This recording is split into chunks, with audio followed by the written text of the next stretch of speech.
So congratulations to the Fastnet 2013 winners, Massif, with skippers François Gabart and Michel Desjoyeaux. They crossed the finishing line on Wednesday morning, just a few hours after the biggest monohulls. The duo had been sailing in sight of Jérémie Beyou and Christopher Pratt on Maitre Coq for most of the race. At the end, less than a minute separated the two boats on the finishing line in Plymouth.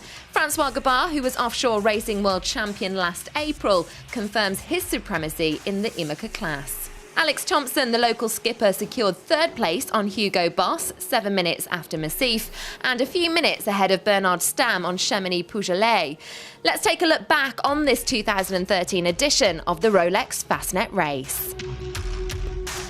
10 minutes after the big multi-hulls crossed the starting line, the cannons were fired again from the Royal Yacht Squadron in Cowes for the start of the 7 Imoca boats. Altogether, more than 340 boats took part in the 2013 edition of the Fastnet Race, one of the most demanding offshore races in the world.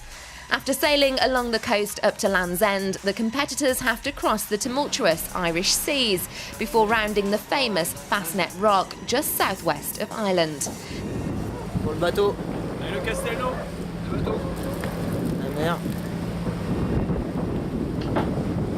Nickel. They then head back to the Scilly Islands and Plymouth. Before the start, I asked a question to the skippers. Take a listen to this. OK, do you also know who won that first race? No, absolutely not. Nationality? England. No. No. I can phone a friend. Antoine, who was the winner of the first edition? Jolie Breeze, Antoine Gauthier said, but he used a French boat. Oh, great. Yes, it is Jolie Breeze. Well, the boat was celebrating its 100th anniversary this year. She was sailing alongside the Imoca 60 boats and the big multi-hulls. This is what makes the magic of the Fastnet Race. High-performance boats built in carbon fibre sailing on the same course as a 100-year-old wooden boat.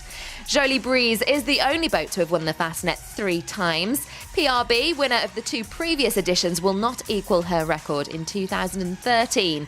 They finished 5th in the Imoca Class. We now have 2 years to wait before the cannons of the Royal Yacht Squadron will be fired again for the next edition of the Rolex Fastnet Race. Join us again in a few weeks' time for our next edition.